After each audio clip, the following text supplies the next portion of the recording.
We are here with Nick today. We're doing a Slay the Spire video, and you're the Slay the Spire expert, okay? And I am the Slay the Spire newbie, because I've never played this game before, have never seen what a card looks like or anything. I think I've been over your house one time and you were playing it, but I wasn't even paying attention. For those of you who don't know, me and Nick are friends in real life, so this is going to be like an interesting situation here. You have a whole PowerPoint presentation to show me and everything about Slay the Spire, so kind of excited to learn about this.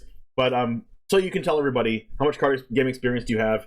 And I mean, I met you through card games, so just tell them what card game experience you have, and then how much Slay the Spire experience you have.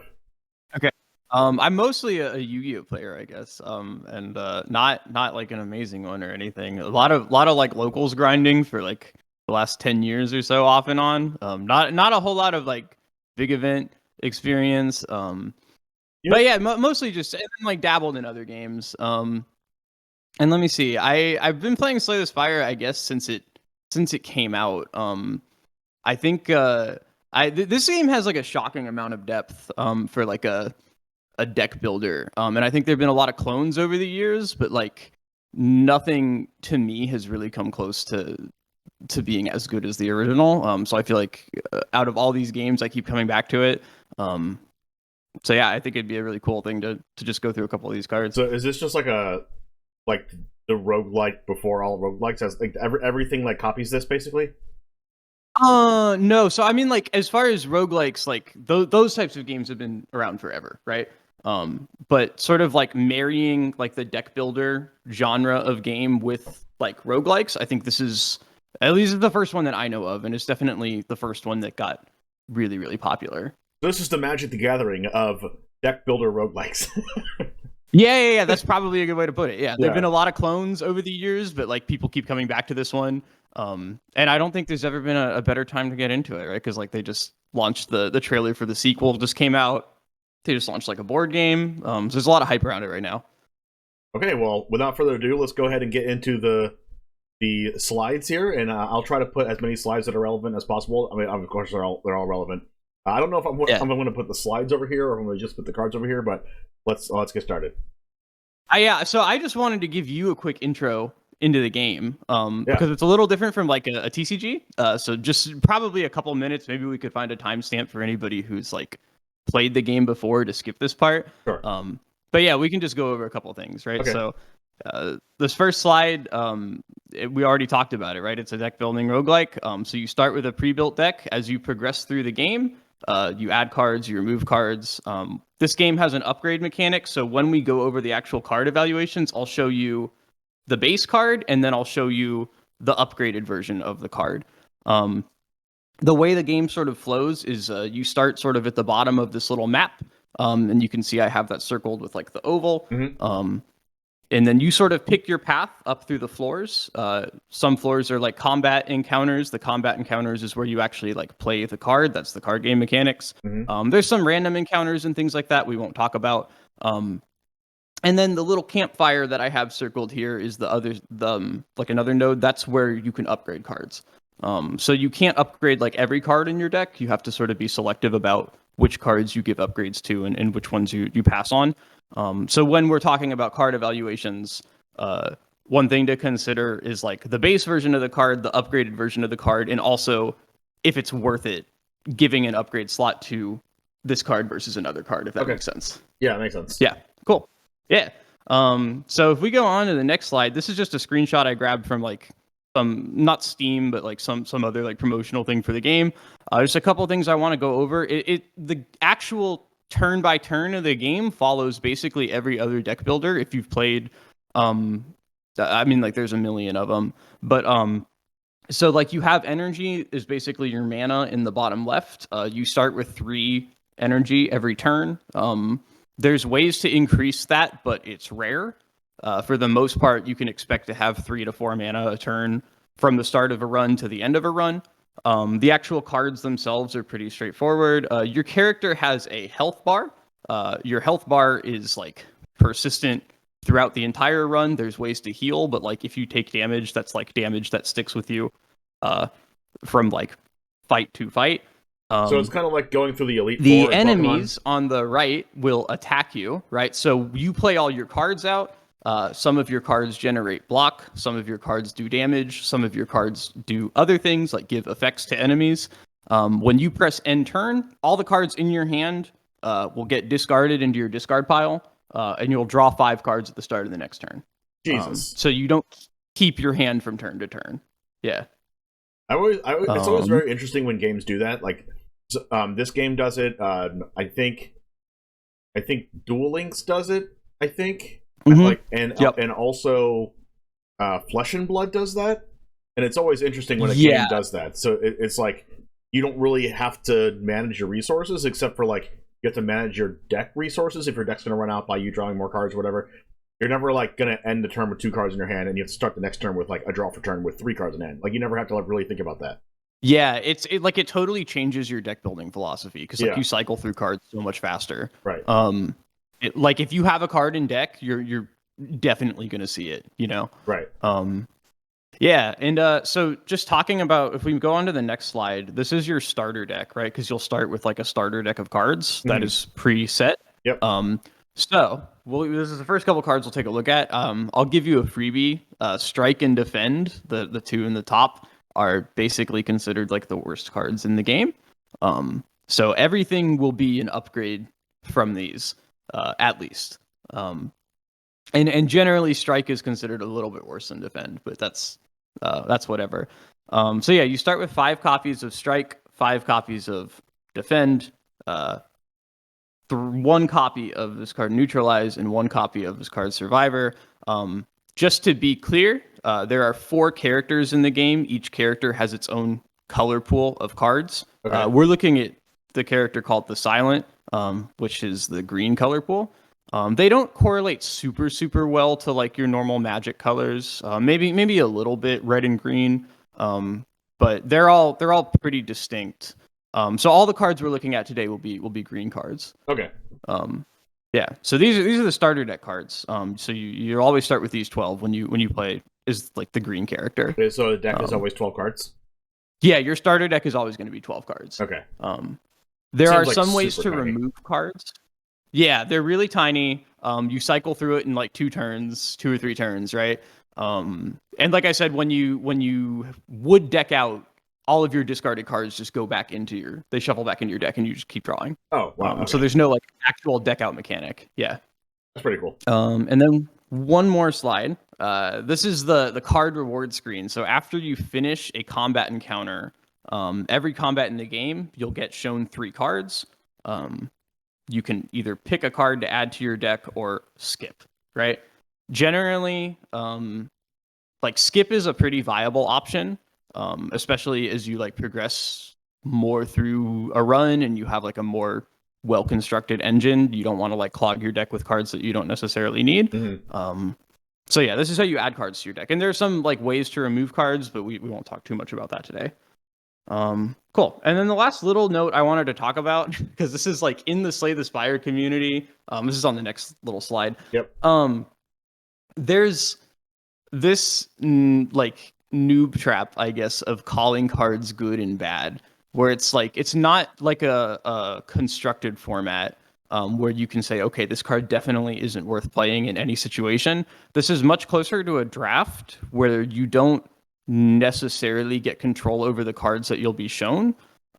So if your deck needs some certain role filled, even if a card isn't like the most optimal or a card that you're always super happy to see, you might wind up picking that card just because you need to do the thing that card does, right? So like the sort of like the tier list of like, okay, this is an S tier card, this is an A tier card, doesn't necessarily translate super well. But that being said, there is like a consensus among players like at like the highest level of difficulty of the game for cards that we're like happy to see more often than not, cards that we generally skip, cards that like fall off early.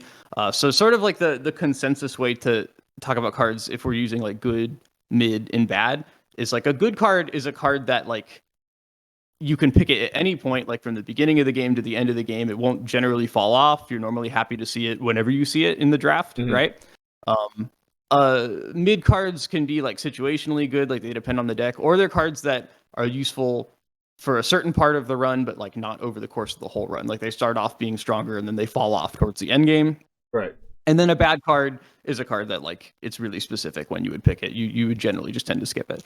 Okay, that's my little intro. Cool. So if anybody is, we can just go on to the cards now. Yeah, well, I'll probably timestamp this part to where like if you already know Slay the Spire, then you don't have to hear all that stuff you've already seen before. Yeah, cool. For sure. Okay, so this is the first card, and I gave you a little bit more because the cards are generally really short. So yeah, how many cards do I have? This is the first card. Acrobatics. You have 1, 2, 3, 4, 5, 6, 7, 8, 9, 10, 11, 12. 12 cards, and then there's a couple cards that I showed you 2 similar cards at once. Okay. All right, this one is Acrobatics. This one is going to be 1 mana skill. Wait, is every card a skill? Not every card is a skill. There's 3 types of cards. One is an attack, one is a skill, and then another one is called power. Attack is pretty straightforward. It just does damage to an enemy. Skills are like your sorceries or spell cards. And then powers are kind of like continuous spells or maybe like enchantments. Like they have persistent effects. Okay. That'll last the whole combat. Yeah. Okay, so strike is a skill, defend is a whatever the other word was. The other way around. Strike is an attack. Oh, strike's an attack. And then defend is a skill. Got it. Okay. This is a skill. Yep. Draw 3 cards, discard a card. Upgrade, draw 4, discard 1. I mean, you know how I feel about drawing cards. Yeah. The thing about this is that without context of any other card that could draw a card in the game, it's very hard to evaluate because this could be good, but it could be mid because I don't know if situationally good or maybe falls off later. Like this one seems less situationally good and more always good if it is good, and then but it could fall off because the upgrade is draw 4, discard a card, and I don't know if there's cards that just draw cards without a downside. Like maybe draw 2 cards without discarding one would it be less of a downside? I don't know how many cards that you actually actively want to discard. Like does this game use a graveyard at all, or is there a graveyard? There's like a discard pile, which is like the equivalent of the graveyard. There aren't cards like I don't know a Magic equivalent of this, but like Dragon Rulers that can like do something while they're in the graveyard, right, if that makes sense. Yeah. But there are, or like Unearth, there's nothing like that, but there are cards with discard effects. Okay. And we'll take a look at some of them. I think a lot of the people watching this would appreciate you doing this Slay the Spire video. Now that I think about it, because you're using Yu-Gi-Oh lingo and you're also using Magic lingo, so like that's pretty cool. I'm doing my best. Yeah. Yeah. Okay. I don't see a card that is basically better than Brainstorm in Magic being bad. So like I just have to say that I'm okay with drafting this at any point in the game if I'm playing this deck. And I'm just going to say that it's good. It's going to be really hard for me to say that it's bad. This was a little bit of a freebie. This one is a very good card. There's like some argument that actually in the early game this is a little worse than it is in the end game, because like when your deck is mostly like strikes and defends, drawing the extra copies of those cards for 1 mana isn't like super valuable, if that makes sense. But like as soon as you start adding better and better cards into your deck, like the value of this becomes like clear almost right away. So yeah, there's really no point in the game where like copies of Acrobatics are bad. This is one of my favorite cards in the game, and most people consider it one of the best cards in the green card pool. Like no way, a card that says like better than Graceful Charity. Yeah. That card, you don't like that card? No, you have to like that card. Like... Yeah. Okay. Let's go to the next one. Maybe this will be a little bit trickier. It's hard to get less tricky than draw 3, discard a card. Draw 3, yeah. Okay. This one is 1 energy distraction. Skill, add a random skill into your hand. Now that's anything in green or anything in the whole game? It's anything in the green color pool. So this is a little bit like Hearthstone, where like because it's a video game, they can just like, you know, like cards will just spawn out of nowhere sometimes. Yeah. Okay, add a random skill into your hand. It costs 0 this turn. Exhaust. What's exhaust? Exhaust is like the banish or exile mechanic. And this game doesn't really interact with exhaust at all. So once a card is exhausted, it's basically out of the the Right. card pool for that encounter. After you cycle through your whole deck, it will not go back into your deck, right? It's just going to be like forever exiled. Okay. Yeah. Like, do you want to pay 1 mana to get a random skill? Like, that's the thing. Like, are you going to invest a resource earlier on in the game before you upgrade this to just get something random? I would say that this card is, like, fine in the very, very early game because, like, a random skill is going to be better than the worst card in the game. and which is, like, strike and defend. Yeah, yeah. So, like, getting a card that's better than any card in your deck, besides 2, I guess, maybe, in the early game is going to be better than not playing this card. Oh, actually, I don't know this. I don't think this will ever give you defend. I'm like 90% sure on that. I'll check the wiki after the video. Okay. I think it'll give you anything except for defend. That's hilarious. Sorry, you can keep going. Yeah. Okay. But, like, using this and getting a strike when you already have a bunch of strikes in your deck is bad, but doing this and getting, like, any other green card ever in the early game is going to be better than a strike, probably. The fact that it exhausts, I'm not going to put too much, like, stock into that. But the card that you get off of this, if it's a good card, like a really good card, then it goes back in your deck and you can keep on casting that card over and over again throughout the game, depending on if it goes like 4 or 5 or 6 turns. Not sure how many turns a game goes, but let's see. I'm going to say that this card is... and the upgrade costs 0... Upgrade costing 0 energy is, like, a little bit weird to me because, like, I'm seeing this as an early game card, but kind of, like, falls off towards the end, and like, it kind of makes you not want to upgrade this if you have a certain number of upgrade slots, because why would you upgrade something that gives you a random card if every card in your deck is in your game plan and wants to be good? So I'm going to say that this card is mid because of what I already said. It's going to fall off, but it's probably pretty good in the very early game, getting a card that's better than Strike in your deck. Wow, that was like shockingly good. Yeah, I was, that's like a perfect analysis. Let's freaking go! The only thing is sometimes, and this is like pretty high level, you will take a look at like sort of the path that you're picking, and if you can see that maybe it leans towards like being an easier run, you might just pass on this altogether because you don't want to clog your deck later on in the run, if that makes sense. Right. So you won't even pick the card in the first place. You would just skip it. But yeah, like generally this card can be okay in the early game, and then it just winds up being a brick later on when you have like sort of like a more defined engine. Like just some of the better cards accomplish what your deck is trying to do. This will never contribute to what your deck is trying to do. Unless you if get that like makes sense. extremely lucky. Yeah, you could get extremely lucky, and there are some. We haven't talked about this, but there are some. They're called relics, which are basically like upgrades to your character that are not cards. They just persist. So we'll say like, oh, draw 2 cards at the start of the combat, right? So you start with 7 cards instead of 5, things like that. So there are some relics that interact with like spawning random cards and exhaust. But generally, yeah, this card is like on the bad side of mid. And there's a lot of runs where you won't pick it at all. But yeah, that was like perfect. Cool. Well, I got that. Cool. Yeah, we'll go on to the next one. Okay, next one is Blade Dance. It's a 1 mana skill, add 3 shivs into your hand. I'm going to assume a shiv, without even reading the card, is like, was 0 mana, deal 1 damage? Oh, you're so close. It's 0 mana, deal 4 damage. Okay, I was close. Okay, I was close. Shiv just sounds like it would be just a little backstab. Okay. Yeah. Okay. Add 3 shivs into your hand, and that is 0 mana, deal 4 damage, exhaust. And then the upgrade is add 4 shivs into your hand instead of 3.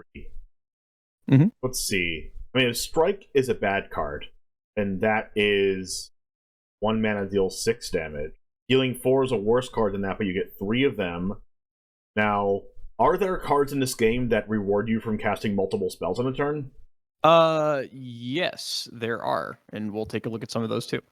Okay, because I'm thinking if there's like some kind of storm deck, then this card is bananas.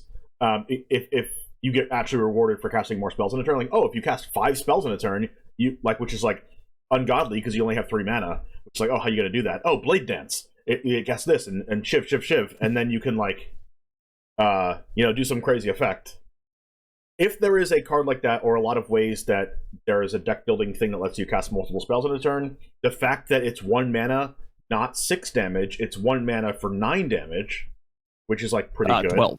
or 3, 6, 9. 12 damage. Oh yeah, it's 12. It's 12. Yeah, I was getting 3 and 4 and 3 and 3 mixed up. It's 12, and then you upgrade to 16. It's 12, and then you upgrade to 16, which makes it like way better than Strike. I'm gonna say this card is just plain out, just straight up good.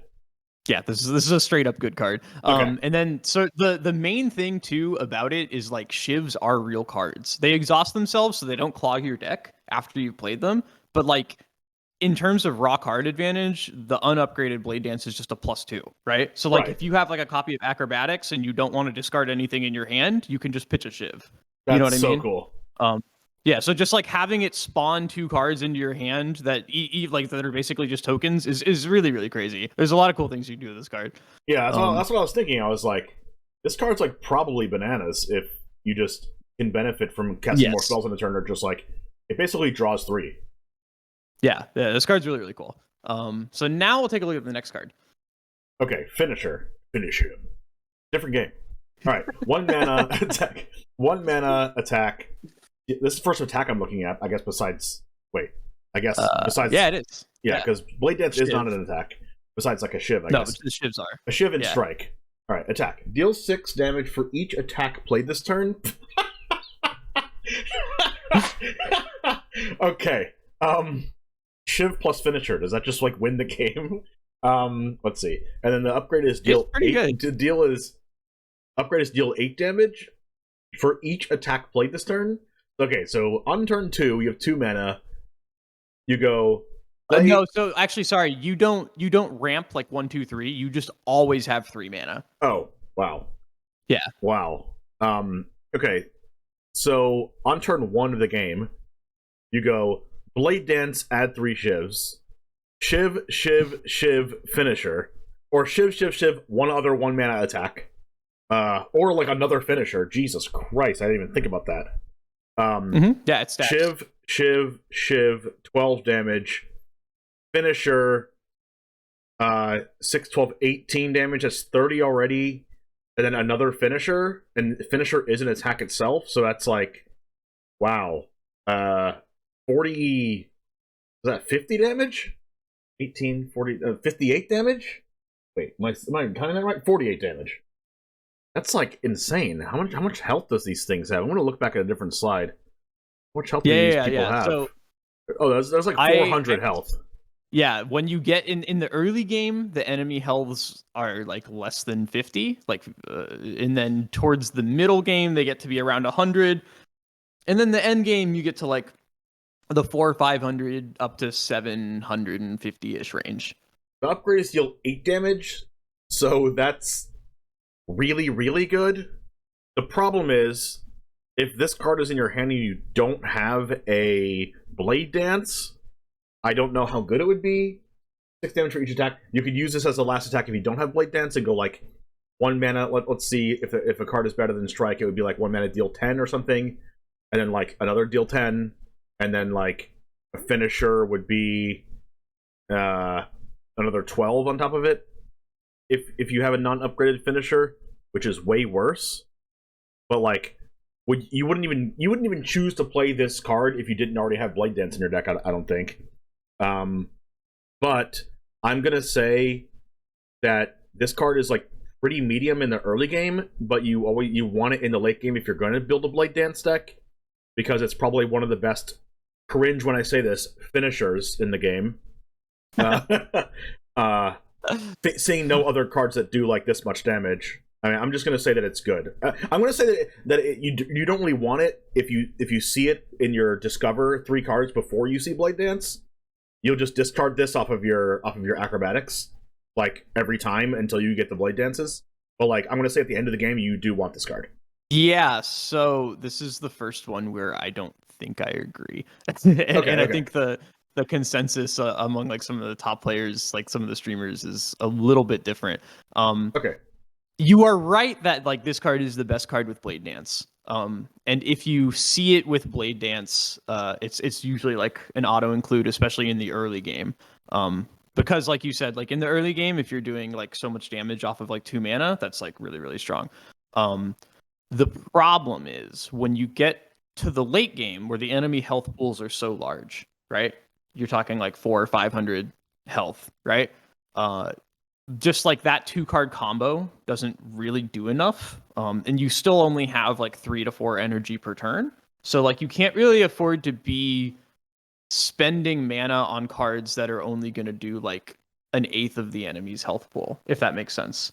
And then the other problem is if you infinites are fairly common in this game, or like semi-infinites where you're like generating a lot of mana and drawing a lot of cards. So like if you are getting to the point where you're able to play infinite attacks, you don't need this card. The late game, you don't need this card. You can just infinitely blade dance them. You don't need to play finisher. Yeah, that's the problem. Is like this card is best when you're playing a lot of attacks, but like when you're able to play a lot of attacks, you probably don't need to slam finisher down at the end. Okay, I did not know that you could like play a card that gains a mana to like technically be free and just keep going. Like I definitely did not know you could do that. Yeah, so we're gonna take a look at some of the like energy stuff in a second. So yeah, the main problem with this card is basically just that if you're getting to the point where it's like super useful, you probably don't need it. Yeah. Like when being said, yeah, go ahead. In the early game, it can be okay because like it's still a pretty strong source of damage. But like you said, you don't really want to draft this without a card like Blade Dance, because at that point you're just like hope drafting because you're never guaranteed to see Blade Dance, even though it is a common. You know? Right. I'm excited for this. So these next set, I'm going to show you 4 pairs of cards. And I want you to, they're all kind of similar. So I want you to take a look at them and then evaluate them and then see which one you think is better. Oh, that's cool. This is like a combination of like both, like a 2 series on this channel is like, look at these and tell me which one's better. And also like the 5 card videos where it's like, tell me which one of these, tell me if this card is good or bad. Okay. I like the ones where it's like comparing the cards. I think those are really fun. Yeah, I think those are fun too. I don't want to do those every single video because I might get like old after a while. That's why I'm doing that. I have like 3 separate series on this channel. Okay, let's go. Tactician, skill, unplayable.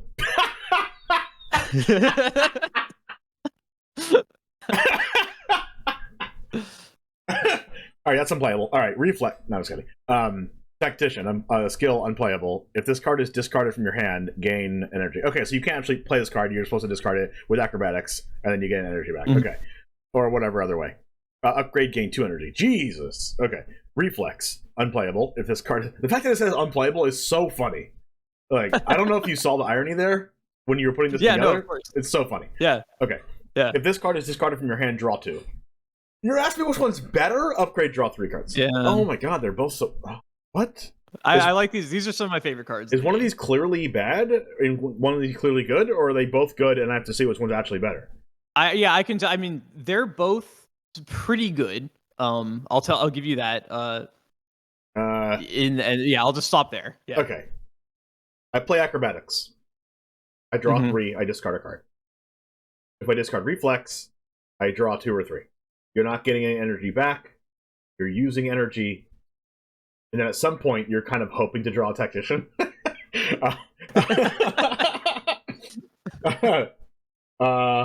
fact that you draw at the end of your turn already, anyway, makes me feel like reflex isn't as good as tactician. And if you're saying that you can combo, and some things care about casting multiple spells at a turn, and there are infinites, I'm going to say reflex doesn't allow you to do that, but it's kind of a piece of the puzzle. But you kind of just need your tacticians. A reflex is nice, but tactician is needed. So I'm going to say that like whereas reflex is kind of like what you want in a turn, tactician is more like a Manamorphose, which in the decks that want to play Manamorphose in Magic, you need that card. But it's also kind of a spin your wheels card as well. So, like, and you kind of want that. I'm going to say, this is hard, but I'm going to say that Tactician is better than Reflex. Yeah, that is exactly right. Let's go!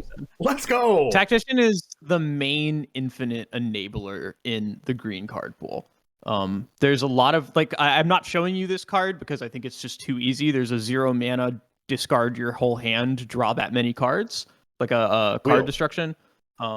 Yeah, or wheel. Yeah, there's just a 0 mana wheel in the game. Tactician is like And that's good with both of these, obviously, but Tactician, 0 mana, pitch and upgrade a Tactician, gain 2 mana, and then you're also drawing 7 is like really, really crazy. Yeah, That's it's ridiculous.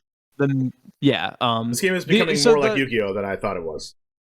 The green card pool is probably the most Yu-Gi-Oh like card pool. The other ones are a little bit more they're not as crazy with like cycling through your deck. Now the caveat for all of this is like these cards are, when you don't have all those engine pieces together, if you're just drawing Tactician, like it says it in the card, it's unplayable, right? So like when you just have the starter deck, it's a little bit hard to justify maybe picking this at the very, very beginning of the game. But as soon as you see those first couple copies of like some of the common discard outlets, these cards become really, really good. This is like trying to build Storm in Vintage Cube. It's like you see a Storm piece and you're like, oh, that's pretty good. All right, please, next Storm card come to me. And then like it comes to you, and you're like, I have a broken deck. Yeah, and so that's the thing with hope drafting in this game is because damage accumulates as you progress like from floor to floor, it can be a little bit risky to pick those cards in the early game. Right. Yeah, it's like drafting Storm in Vintage Cube. It kind of just feels like that. Yeah. Okay. Yeah. But when you do it, it's broken. All right, next card. The next cards have the exact same upgrade text. Okay, upgrade, deal 12 damage. Okay, one is Quick Slash, deal 8 damage, draw a card. Wow, I mean, that's like way worse than Strike, right? One mana dagger throw, deal 9 damage, draw a card, discard a card. Oh, man. You can't show me this right after you show me the unplayable discard cards, can you? Deal 8 damage, draw a card, deal 9, draw discard. Since discard can be an upside, like I have to go with dagger throw being better. Yeah, I mean that's pretty much just it. The problem with Quick Slash is like it's really good in the early game, and there's an argument that it's better than dagger throw, right? Because it is just like a net even 0, whereas dagger throw is a -1. But like as you progress through the game, there just an on-demand discard outlet can be really, really strong. Yeah, especially when you don't have acrobatics in your hand yet, or the wheel in your hand yet, but you have like Tactician and reflex, then you're like, oh, if it was Quick Slash, it'd be much, much worse than dagger throw. Yeah. Quick Slash is a card that like most people would rate it in the like mid to bad category, where it's like if you're picking something like this, you probably don't want to pick like another copy. You know, it's just something to like get damage and your like cycle through your deck a little bit faster. Mm-hmm. Whereas like dagger throw, it's kind of similar. You don't really want to clog your deck with like cards that just do damage and like draw cycle 1, but like dagger throw is the better of the two.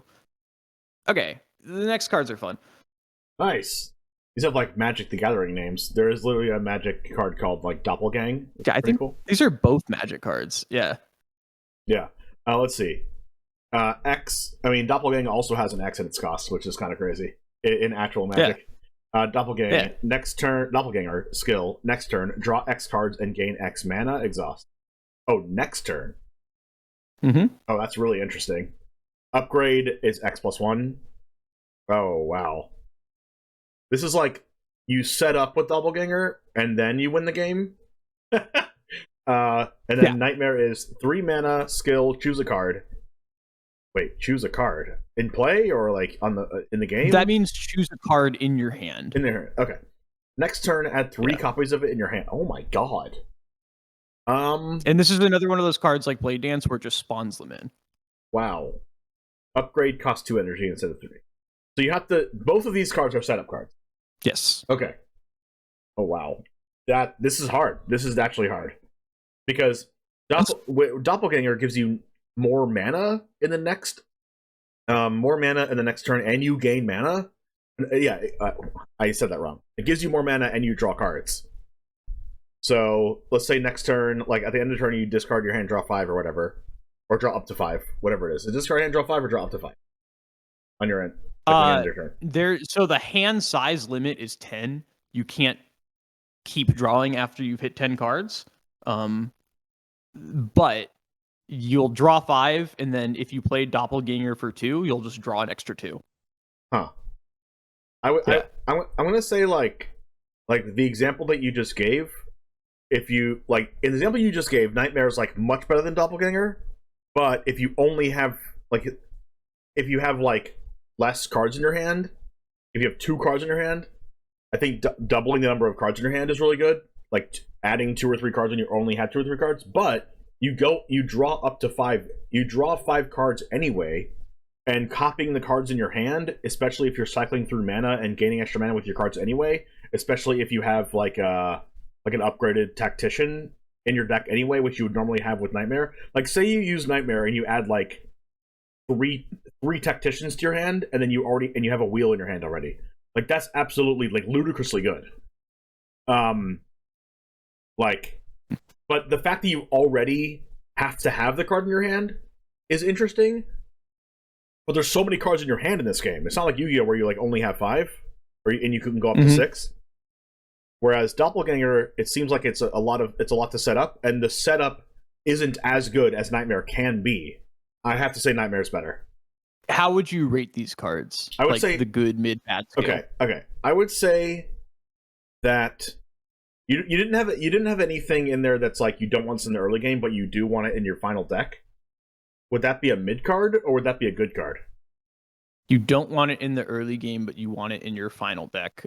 Those tight cards like that, I would probably rate from like mid to good, depending on like how good they are in the late game. Okay. I'm gonna say. Oh, this is interesting because like Doppelganger might be a card that I want in the earlier game because it cycles through your deck to get to your cards anyway, and it makes your next turn that much better. And maybe the cards in the early game are just more mana, like you don't get to upgrade them yet, so it doesn't like reduce their cost to 0 or anything. So it kind of like makes your deck less clunky on the next turn. And you don't have to kill them as quickly in the earlier stages of the game. Maybe this is purely speculation. I've never played this game, but I'm going to say that like they're kind of like opposites. Where like Nightmare you don't want in the earlier game, but you want at the end of the game, especially if you're storming, and then Doppelganger you want earlier on, but like maybe it gets worse throughout the game. I'm going to say Nightmare's good, Doppelganger's mid. Yeah, that's almost perfect. The only maybe caveat is Doppelganger is I think a little bit worse than your analysis. It's like because it has that like really bad combination of a delayed upside and then the immediate downside of it doesn't do anything the turn you play it. Right. So in the early game when you're really just trying to like get your engine pieces together and like survive from like turn to turn, it's a little harder to justify playing this card. Now Nightmare has the same thing where it doesn't do anything the turn you play it, but its upside potential is so much higher. Yeah, right. Because when I said like the upside is like ludicrous, you just like laughed. Yes, I did. Yeah, because that exact scenario you described, where you like Nightmare for Tactician and then you have the wheel, is like one of my favorite plays to do in the game. And then there's also cards that say like, oh, you don't take any damage for the next 3 turns, and then you play that with Nightmare, and it's you don't take any damage for the next 12 turns, which is basically like you have free reign to do whatever you want. Yeah, like Nightmare enables some of the craziest setup plays in the green card pool. It's probably my favorite card in the game, just because of like how bonkers it is with just so many cards. And you don't even need to do it with like crazy cards like that. You can Nightmare a Blade Dance and then have it be totally fine, right? I mean, because Nightmare Blade Dance, you add 12 shivs to your hand next turn. Nightmare Blade Dance finisher. Yeah, exactly. Like, there's just so many cool things you can do with this card. It's one of my favorite cards. That's cool. I liked trying to evaluate these cards, and I liked how I ended up on where I ended up with this. Yeah, no, that was really good. Yeah. At first, I was like, "How are these different? Like, they both kind of do the same thing." Yeah, no, you did really perfect. I was a little bit. I was curious how you'd handle this. Sorry, my puppy's going crazy back there. I have one more for you though. All good. Okay. This one is Bullet Time. It's a 3 mana skill. You cannot draw additional cards this turn. At all. After you play this. Okay. Wait. At all. At all even before you play this? Like, you can't use this if you draw a card? After you play it. Okay. You can draw into it and then play it. Okay. Yeah. Reduce the cost of all cards in your hand to 0 this turn. I mean, we know how good Omniscience is in Magic. Okay. 1, After Image. Whenever you play a card, gain a block. Upgrade for this one is Innate. Start each combat with this card in your hand. Yeah, so Innate just stacks it to the top of your deck. Okay. Upgrade cost 2 energy instead of 3. Weird that you're putting these two next to each other. I guess just to be totally clear on Innate, you would draw like 5 or whatever at the start of your turn, It's not like innate is in your hand and then you draw 5, so you have 6. It does just stack it to the top, so it'll be one of your 5. Interesting. Yeah. And a power is like an enchantment, right? Yeah. It's a persistent Whenever effect. you play a card, gain a block, and you just always have this card, do you just never die? I mean, gain 1 block when you have like 500 health or 400 health is literally almost nothing. It's almost not even like it's like not even doing it at all. Oh, so the enemy's health scales like that. Your health, especially in the green card pool, will very rarely get above like 70-ish. Okay. And a block, how I understand this is it block nullifies 1 damage. Yep, 1 block is 1 damage. Yeah. So it's kind of like shield in Hearthstone. Yeah. Let's see. How good would a control deck be if they had After Image in their deck? Like, if I'm thinking about a Hearthstone deck and like Warrior had this card, they would just be unbeatable. Like you can just never kill them. Where you can go like throwing the Blades card or whatever it's called to play something else, play After Image, or play After Image first and then gain a block. Goes into your hand, draw 5, play it first, gain a block. The fact that this doesn't upgrade to 0 mana, and it's always 1 mana to play this, seems like it's pretty medium. Gaining 1 block, even if you have 70 health, is like probably not very good. I'm talking about bullet time because I haven't given this one the time of day. Yeah, sure. Yeah. Look at the camera and. Okay, I have to look at the camera. Time of day. Anyway, you cannot draw additional cards this turn, which is bad. Which turns off a card you would already be playing, like the draw 3, discard a card. Reduce the cost of all cards in your hand to 0 this turn. The fact that you can reduce all of your cards to 0, but you're reducing a card that's already 1 mana to 0, and you can't even use the card, which is the Acrobatics card, after you play this. The fact that they're probably just different decks. You wouldn't play Acrobatics in your bullet time deck. Because if you had Acrobatics in your hand, you would play Acrobatics first, I guess, and then draw into Bullet Time. Play Bullet Time, and you can't cast other copies of Acrobatics, which seems like pretty bad. You wouldn't play those together. Reducing all cards in your hand to 0 is pretty cool with the Storm thing. So, like, I don't even know if you would play this in the Storm deck. Weirdly enough, since you can gain the mana back that you use a lot of the time. This is so hard. But I actually don't even think both cards are that good. Even though everything in your hand costing 0 is pretty busted. The fact that there's a wheel that already costs 0, and the things that you can upgrade can put it to 0 anyway, it doesn't even seem like much of an upside. Like there's no 5 mana cards in this game, is there? Not in the green card pool. I think the highest mana cost is 3 for green. I'm like 90% sure on that. Like, okay, even though that Bullet Time seems like it'll be really good in Storm, like the Storm deck that we've already been talking about, actually kind of seems worse than After Image, even though I think After Image is pretty bad. I'm gonna say that Bullet Time is bad and After Image is mid. Yeah, that's a really good analysis. I would agree with that, except for there's a caveat on After Image we'll talk about in a second. So like you said with Bullet Time, the problem is it really conflicts with like your good draw cards like Acrobatics, because obviously. The thing though is when you want to be playing Bullet Time is when you have like 10 cards in your hand, right? That's when it's best. How do you get 10 cards in your hand? By drawing cards. By drawing cards, right? So you can't draft it in a deck where you don't have the card draw, but if you have the card draw, like you have a bunch of cards in your hand you can't play after playing Bullet Time. So it's just a really awkward card to use. It's of the rare cards, and these are both rares, you can tell by like the gold border. Mm-hmm. Bullet Time and also Doppelganger are probably some of the most awkward ones to draft. They're really, really hard to justify picking. And then for After Image, I think for most of the game, After Image is really pretty mid. That being said, in the late game, if you have an infinite established, After Image can just become your win condition. Yeah, like your opponent can just never kill me ever. Infinite life. Yeah, like one of the slowest wins I've had, and it's one of my favorites, is I never really found any of the good like scaling damage pieces, which we didn't talk too much about. I just had cards like Dagger Throw in my deck, but I had an infinite with like Tactician and like Wheel and stuff like that. So like I could just generate infinite block and then chip for like 9 damage every turn. Yeah, or like chip for like a little bit of damage. Yeah. Wow, I things can't like believe that. I got that one kind of right. Yeah, no. So, and the other thing is, there's no way you could possibly know this, but there is an effect in the late game that says just deal a damage to you every time you play a card. Oh. So after image helps you in that scenario. So like normally it's a card you want to pick up, but like as an individual card, it can be pretty mid until you get to that point in the game. Wow, I'm like somehow acing this. Yeah, no, you did so well. I that was like perfect. Oh wow, that's the end. Yeah, that's the end. Yeah. Wow, is that 100? Yeah. Did I did anything wrong? I think the only ones that maybe finisher was a little awkward. Yeah, but I think otherwise, I think you did like pretty much perfect. Yeah. Wow, that's cool. I mean, I guess it just means that like Magic the Gathering and Yu-Gi-Oh knowledge just like goes a long way and trying to evaluate this game.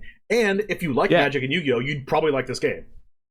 Yeah, I mean, this is, like I said, this is my favorite of all of these like deck building games. I've sunk like hundreds and hundreds of hours into it. Wow. Yeah, just the other thing too is, just as a little bit of a footnote, like we have data from like top players in the game, right? But it's not like a TCG where there is an established meta, there's tournament results, that type of stuff, right? So like some of this is a little bit opinion based. I tried to be as objective as I could, like weighing not just like how I think about these cards, but also how like, you know, like some of the top players, sort of like the consensus. And there are some cards that are a little bit more contentious than the ones that I put in here, where like people don't necessarily agree on how to evaluate them.